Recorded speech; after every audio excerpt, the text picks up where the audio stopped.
दालों को acidic medium में अच्छा डाइजेस्ट किया जा सकता है। दालें एसिडिक मीडियम में ज्यादा अच्छा डाइजेस्ट होती है और कार्बोहाइड्रेट अल्कलाइन मीडियम में ज्यादा अच्छा डाइजेस्ट होते हैं। अगर आप रोटी को सब्जी के साथ या चावल को सब्जी के साथ या दाल को सब्जियों के साथ, ठीक है, सैलेड के साथ खाते हैं तो आप बहुत जल्दी इसको डाइजेस्ट कर लेंगे और इस तरह का फर्मेंटेशन प्रक्रिया नहीं होगी।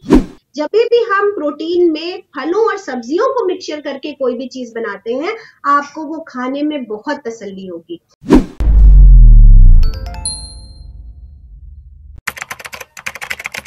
नमस्कार, D5 चैनल हिंदी देख रहे दर्शकों का मैं वंदना स्वागत करती हूं। आज एक बार फिर हम जुड़े हैं health is wealth holistic clinic की डायरेक्टर डॉक्टर शिखा गुप्ता जी से। डॉक्टर शिखा, आपका बहुत बहुत स्वागत है हमारे इस प्रोग्राम में। नमस्कार वंदना जी, धन्यवाद। डॉक्टर शिखा, अक्सर हम जो खाना खाते हैं उससे कई बार एसिडिटी और कई बीमारियां भी हो जाती हैं।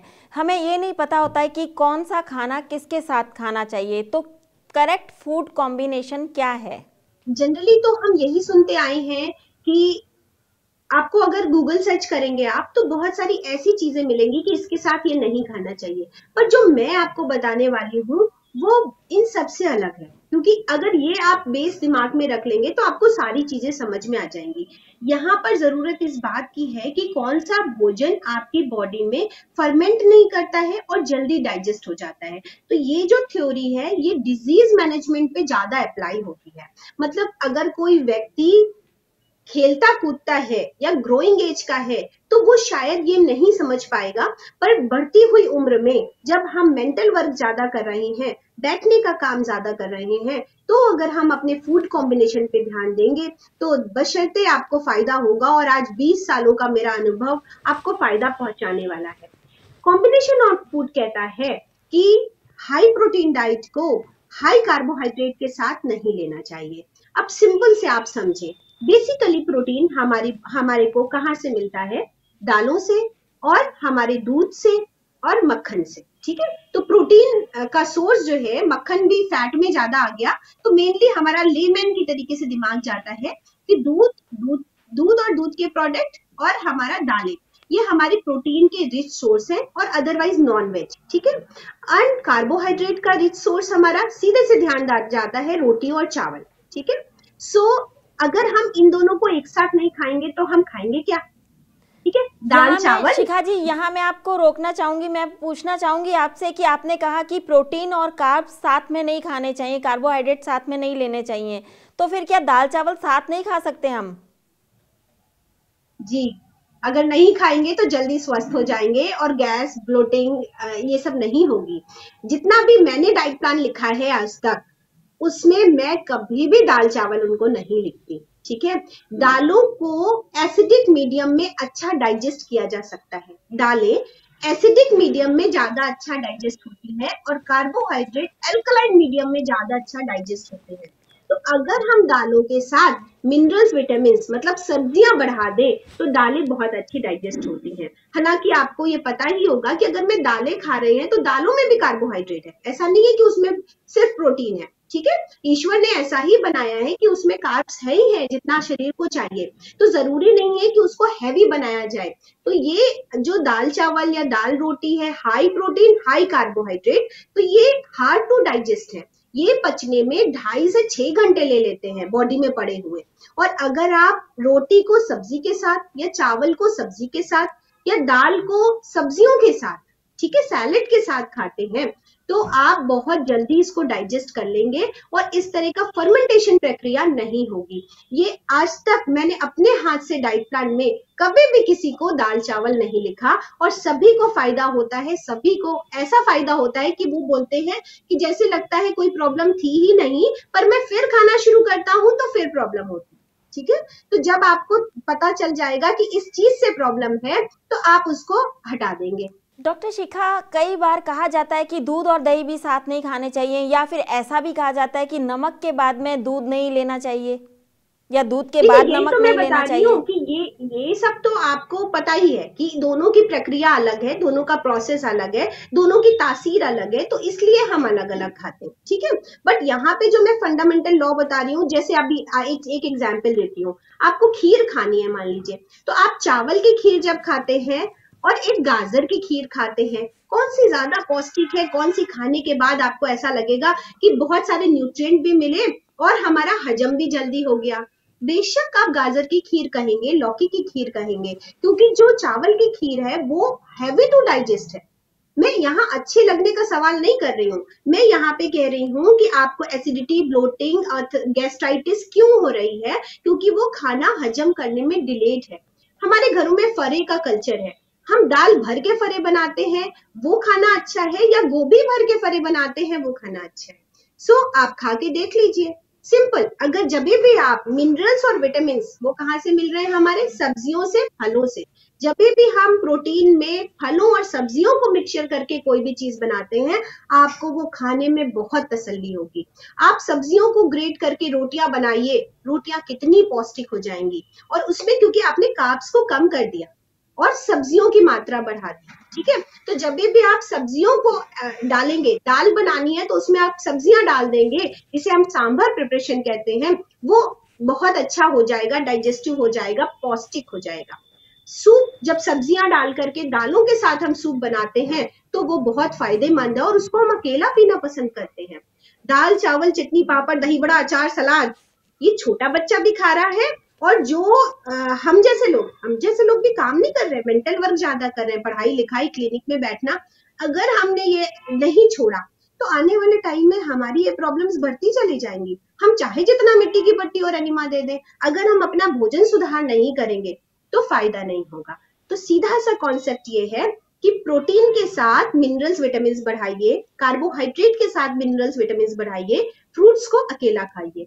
अब कैसे इस सिस्टम को हम बैलेंस करें, कैसे दिन भर में हम प्रोटीन भी खा लें, मतलब घर का जितना हमारी बॉडी को चाहिए, कार्ब्स भी खा लें, फ्रूट्स भी खा लें, और हम स्वस्थ भी हो जाएं, स्वस्थ भी रहें। कोई फिर हमें ये ना कहना पड़े कि हमारा न्यूट्रिएंट डिफिशियंसी हो गई या हमारी बॉडी में प्रोटीन कम हो रहा है। तो अगर हम इसको ऐसे डिवाइड करें तो कैसा रहेगा कि मॉर्निंग में हमने फ्रूट्स का एक ब्रेकफास्ट लिया, जिसमें सीड्स भी ऐड किए और नट्स भी ऐड किए, ठीक है। सीड्स में आपने पता है पपाया के सीड्स हैं, तरबूज के सीड्स हैं, अलसी के बीजे हैं, तो इनकी एक कतली बना भी सकते हैं और हम ऐसे भी खा सकते हैं। फ्रूट्स तरह तरह के 2 से 3 तरीके के फलों को आपने सेवन किया। उसके बाद आपने कार्बोहाइड्रेट्स लिए, ठीक है। कार्बोहाइड्रेट में मैंने बताया कि आप मिक्स वेज रोटी को प्रेफर कीजिए, बाजरे मक्के की रोटी को प्रेफर कीजिए, सरसों के साग और जो हरी सब्जियां आ रही हैं खूब सारी, उनको प्रेफर कीजिए। अगर कार्बोहाइड्रेट खाना ही है तो आलू, शकरकंदी, इन सबको बॉइल्ड फॉर्म में प्रेफर कीजिए। चटनियां बनाइए तरह तरह के। अब प्रोटीन ही खाना है तो एक तो सूप का फॉर्मेशन हो सकता है कि आपने शाम के समय दालों में ही आपने खूब सारी सब्जियां डाल करके सूप बना लिया। दूसरा हो सकता है कि जो भी तरीके का, जैसे मूंगफली है, चने हैं, राजमे हैं, छोले हैं, इनको आप बॉइल्ड फॉर्म में सलाद डाल करके ड्रेसिंग के साथ खाइए। और इस समय पे चपाती या रोटी का कंटेंट बहुत कम हो, मतलब 10% हो, तो आपको डाइजेस्ट होगा और अच्छा भी लगेगा, गुड फील आएगी। अभी क्या है, राजमा हाई प्रोटीन डाइट और उसके साथ बहुत सारा राइस, ठीक है। जो काम करते हैं, वर्किंग है, जो हार्ड वर्क करते हैं, जो बच्चे स्पोर्ट्स में है, खेलते हैं, वो तो कर ले जाते हैं, पर आने वाले टाइम में 30-40 अबव जो हम लोगों का शेड्यूल हो रहा है, जो प्रकृति और मिजाज बदल रहा है काम करने का, उसमें हमें ये बिल्कुल अलाउ नहीं करता और हमें ये पैटर्न बदलना पड़ेगा पूरी तरह। ऐसी कौन सी चीजें हैं जो एक दूसरे के साथ बिल्कुल भी नहीं खानी चाहिए? देखिए, वो थोड़ा तो ये आयुर्वेदा का पार्ट है, पर अभी हम इस पे इम्फेसिस करना चाहते हैं कि प्रोटीन एसिडिक मीडियम में ज्यादा अच्छा डाइजेस्ट होता है, इस बात को बेसिकली समझना पड़ेगा। और कार्बोहाइड्रेट अल्कलाइन मीडियम में ज्यादा अच्छा डाइजेस्ट होता है। तो इनको थोड़ा सा बेसिक फंडामेंटल लेकर के प्रोटीन को कार्बोहाइड्रेट के साथ कम किया जाए या बहुत कम किया जाए। अगर दाल ज्यादा खा रहे हैं आप तो सलाद सब्जियां बढ़ा दीजिए, और रोटी का कंटेंट अगर आप 4 रोटी खा रहे हैं तो 3 कर दीजिए, 3 खा रहे हैं तो 2, और 2 खा रहे हैं तो आधी, तभी खाना डाइजेस्ट होने वाला है। जो आपका प्लेट हो वो इस तरीके से डिजाइन हो। और अगर आपने कार्ब्स बढ़ाए हैं, सिर्फ कार्ब खा रहे हैं, तो उसमें भी सब्जियां ज्यादा हो, सलाद ज्यादा हो, चटनी ज्यादा हो, फिर प्रोटीन की मात्रा 1 या 2 चम्मच हो। सिर्फ आपकी सैटिटी मतलब एक जो नहीं अंदर का फील गुड करने के लिए बस उतनी ही हो, तो आपको डाइजेस्ट होगा। सो बाकी तो देखिए, आयुर्वेदा आज तक कहता आया है कि दूध और केला बहुत अच्छा कॉम्बिनेशन है, वजन बढ़ाता है, सारे न्यूट्रिएंट पूरा करता है। और बनाना शेक आज नहीं कब से हम खा रहे हैं, पर आज आप देख लो कि बनाना के साथ मिल्क सबसे ज्यादा इरिटेटिंग फूड है और वो नहीं खाना चाहिए, वो स्टमक में बहुत सारी ट्रबल पैदा कर रहा है। तो ऐसे तो बहुत सारे कॉम्बिनेशन आपको मिल जाएंगे, पर बेसिकली प्राकृतिक चिकित्सा में हम ये फूड कॉम्बिनेशन पे काम करते हैं और इससे रिजल्ट्स अच्छे आते हैं। पेशेंट को इस तरीके की ब्लोटिंग, एसिडिटी, गैस्ट्राइटिस, इन सब से निजात मिलती है और उसको फायदा भी बहुत होता है। डॉक्टर शिखा, आपने हमें आज बहुत सारी अच्छी अच्छी बातें बताई, मगर फिर भी दर्शकों को अगर कुछ जानना हो तो वो आपसे कैसे कांटेक्ट करें? जी बिल्कुल, हमारा नंबर है 9793849333 और जो एड्रेस है लखनऊ में, हमारा sector H, LDA colony, dream world amusement park. ये पार्क प्रेमाइसिस में ही हमारा clinic, health is wealth holistic clinic है। मैं समझती हूँ कि ये जो ज्ञान है ये 20 सालों का अनुभव है और यह बहुत कठिन है हजम कर पाना। पर क्यों होता है कि हम किसी प्राकृतिक चिकित्सा सेंटर में जाते हैं, डिटॉक्स कराते हैं और हम स्वस्थ होकर के वापस आते हैं, पर घर में हम वो दिनचर्या फॉलो नहीं कर पाते हैं। कभी सोचिए कि वहां आपको क्या खिलाया जा रहा था? क्या आपको वहां पे दाल चावल चटनी पापड़ दही बड़ा अचार इस तरह से कॉम्बिनेशन किया जा रहा था कि जहाँ पे प्रोटीन भी था, कार्बोहाइड्रेट भी था, फैट भी था, मिनरल्स विटामिन भी थे और फ्रूट्स भी साथ में था? ऐसा नहीं था ना। पर हम घर आकर के क्या करते हैं कि स्नैक मील में हम जूस भी रख लेंगे, फ्रूट्स भी रख लेंगे, चाय भी पी लेंगे, सारी चीजें इकट्ठी कर लेते और बिल्कुल बॉडी का जो पेट है, फ्लोरा है, वो एकदम डिस्टर्ब हो जाता है क्योंकि वो समझ ही नहीं पाता है एसिड बेस का इनबैलेंस।